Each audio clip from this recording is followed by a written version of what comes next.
Welcome back to our maths class. आज हम start करेंगे हमारा चैप्टर नंबर 2 पॉलिनोमियल्स।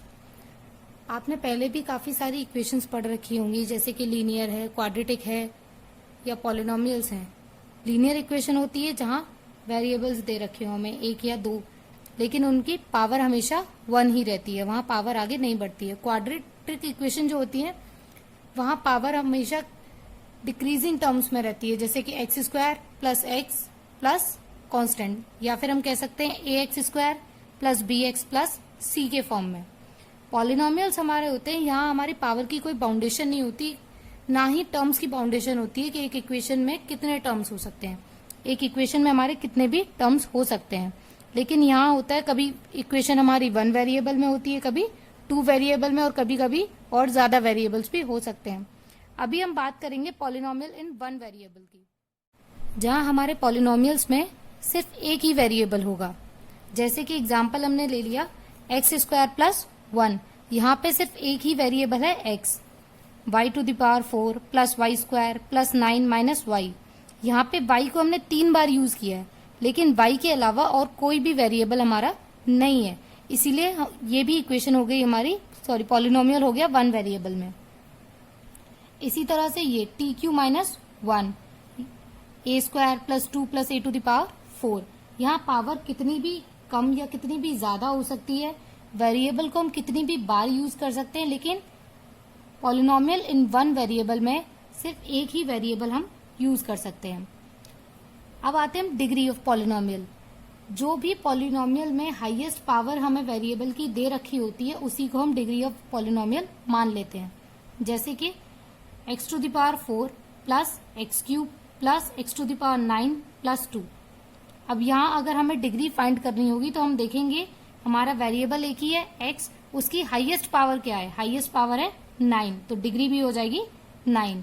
इसी तरह से ए Q plus A two plus 1, अब इसकी अगर हमें डिग्री फाइंड करनी हो तो ये हो जाएगी 3। आगे हम बढ़ेंगे हमारी एक्सरसाइज 2.1 पे। इसमें हमें गिवन है first question, Which of the following expressions are polynomials in 1 variable and which are not? State reason for your answer. हमें यहाँ कुछ polynomials के एग्जाम्पल दिए हुए हैं और हमें बताना है ये polynomial in 1 variable है या नहीं है, और अगर है तो क्यों है। पहला दे रखा है इसमें 4x square minus 3x plus 7, तो यहाँ हमारे पास एक ही वेरिएबल है x है, x के अलावा और कोई भी दूसरा वेरिएबल हमें दिखाई नहीं दे रहा है, तो हम कह सकते हैं yes it is a polynomial with 1 variable that is x। इसी तरह से इसके और पार्ट आप कर सकते हो। इसका 5th पार्ट हमें दे रखा है x to the power 10 plus Y cube plus t to the power 50।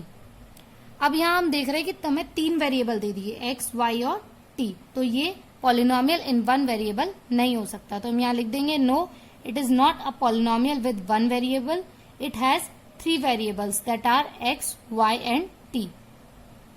Second question है write the coefficient of x square. यहाँ हमें इसके कुछ पार्ट्स दिए हुए हैं और उन सब में हमें एक्स स्क्वायर का कोफिशिएंट बताना है।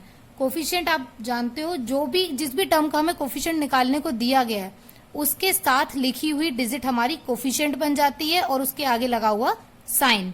जैसे कि अब यहाँ हमें दिया हुआ है 2 plus x square plus x. अब यहाँ अगर हमें एक्स स्क्वायर का कोफिशिएंट फाइंड करना है तो हम देखेंगे एक्स स्क्वायर के साथ क्या लिखा हुआ है, एक्स स्क्वायर के साथ कुछ भी नहीं लिखा हुआ है, तो हमारा कोफिशिएंट हो गया 1। इसी तरह से नेक्स्ट है 2 minus x square plus X cube. अब पावर भले ही हमारी ये एक्स क्यूब ज्यादा हो, लेकिन हमें कोफिशिएंट निकालना है एक्स स्क्वायर का, तो हम सिर्फ एक्स स्क्वायर को ही देखेंगे। और इसमें इसका कोफिशिएंट यहाँ भी कुछ नहीं दे रखा तो 1, लेकिन हमें साइन भी कंसीडर करना है। प्लस को तो हमें लिखने की जरूरत नहीं थी, लेकिन माइनस हमें लिखना पड़ेगा, तो कोफिशिएंट हो जाएगा -1। इसमें 4th एग्जाम्पल दे रखा है √2x माइनस 1। अब यहाँ तो एक्स स्क्वायर है ही नहीं, और जब एक्स स्क्वायर ही नहीं है तो उसका कोफिशिएंट भी नहीं हो सकता, इसीलिए कोफिशिएंट हो जाएगा 0। नेक्स्ट हमें एग्जाम्पल पूछा है बाइनोमियल ऑफ डिग्री 35 और मोनोमियल ऑफ डिग्री 100। यानी कि हमें बाइनोमियल होती है ऐसी इक्वेशन जहां पे 2 टर्म्स दे रखे हैं, और मोनोमियल जहां एक हो, और पॉलिनोमियल में कितने भी टर्म्स हो सकते हैं। तो बाइनोमियल में हम 2 टर्म वाली इक्वेशन लेंगे, लेकिन डिग्री उसकी 35 होनी चाहिए। तो हमने ले लिया x to the power 35 plus अब इसमें हम आगे कोई भी टर्म जोड़ सकते हैं। डिग्री हमारे पास 35 है, हम आगे यहाँ x टू द पावर 34 भी जोड़ सकते हैं, x to the power 35 plus 10 भी कर सकते हैं, प्लस 3 भी कर सकते हैं, हम कुछ भी कर सकते हैं, लेकिन सिर्फ एक टर्म हम यहाँ और जोड़ सकते हैं।